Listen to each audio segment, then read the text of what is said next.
A Series of Unfortunate Events. Book the First by Lemony Snicket. The Bad Beginning, Chapter 9. Yes, Count Olaf continued. It certainly is strange to find a child missing, and one so small and helpless. Where's Sunny? Violet cried. What have you done with her? Count Olaf continued to speak, as if he had not heard Violet.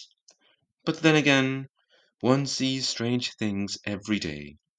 In fact, if you two orphans follow me out to the backyard, I think we will all see something rather unusual.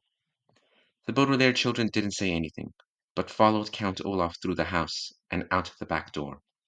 Violet looked around the small, scraggly yard, in which she had not been since she and Klaus had been forced to chop wood.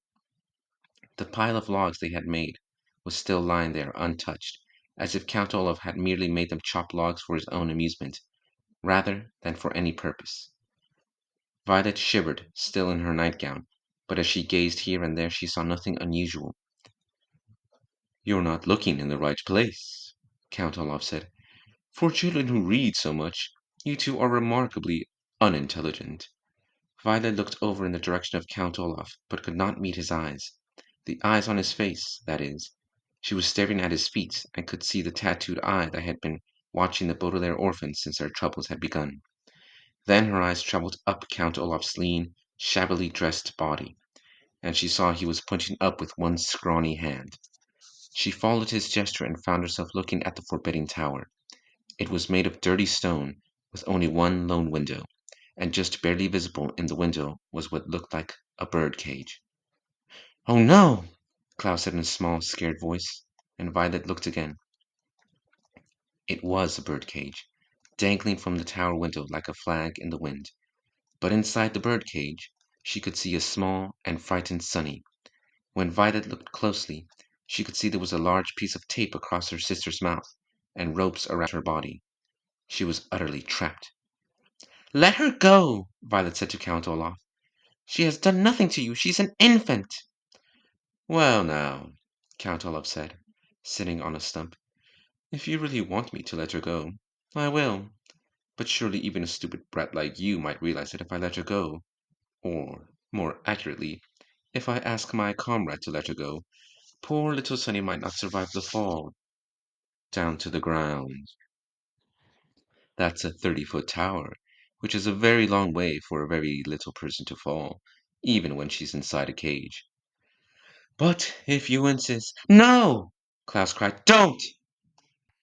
Violet looked into Count Olaf's eyes, and then at the small parcel that was her sister, hanging from the top of the tower and moving slowly in the breeze. She pictured Sunny toppling from the tower and onto the ground, pictured her sister's last thoughts being ones of sheer terror. Please, she said to Olaf, feeling tears in her eyes. She's just a baby. We'll do anything, anything. Just don't harm her. Anything? Count Olaf asked, his eyebrow rising. He leaned in toward Violet and gazed into her eyes. Anything? Would you, for instance, consider marrying me during tomorrow night's performance? Violet stared at him. She had an odd feeling in her stomach, as if she were the one being thrown from a great height. The really frightening thing about Olaf, she realized, was that he was very smart, after all. He wasn't merely an unsavory, drunken brute, but an unsavory, clever drunken brute. While you were busy reading books and making accusations, Count Olaf said, I had one of my quietest, sneakiest assistants skulk into your bedroom and steal little Sunny away. She is perfectly safe, for now, but I consider her to be a stick behind a stubborn mule. Our sister is not a stick, Klaus said. A stubborn mule, Count Olaf explained, does not move in the direction its owner wants it to. In that way, it is like you children, who insist on mucking up my plans.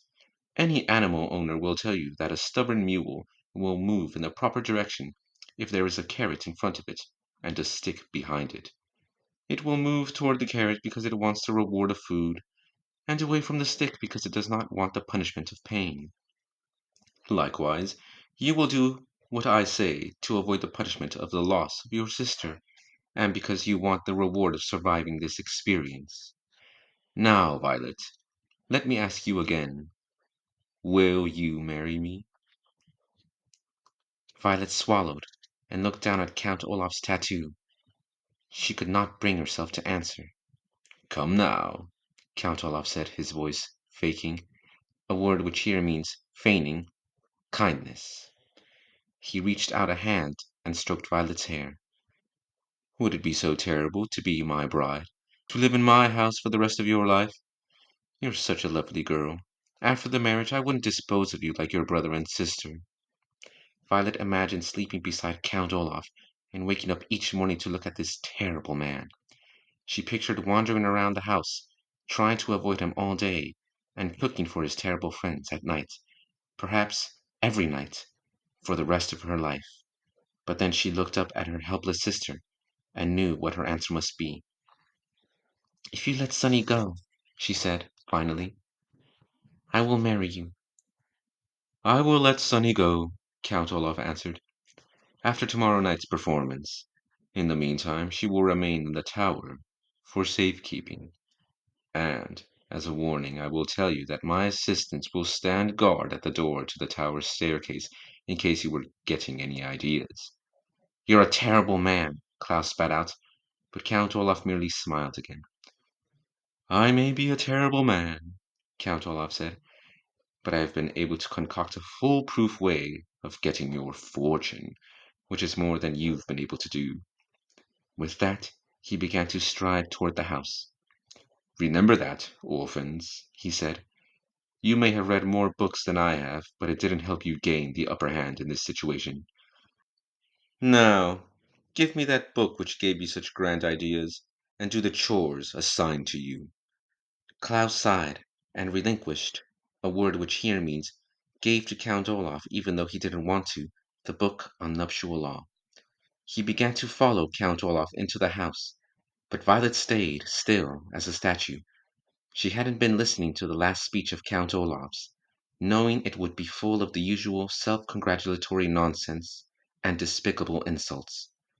She was staring at the tower, not at the top, where her sister was dangling, but the whole length of it. Klaus looked back at her and saw something he hadn't seen in quite some time. To those who hadn't been around Violet long, nothing would have seemed unusual, but those who knew her well knew that when she tied her hair up in a ribbon to keep it out of her eyes, it meant that the gears and levers of her inventing brain were whirring at top speed.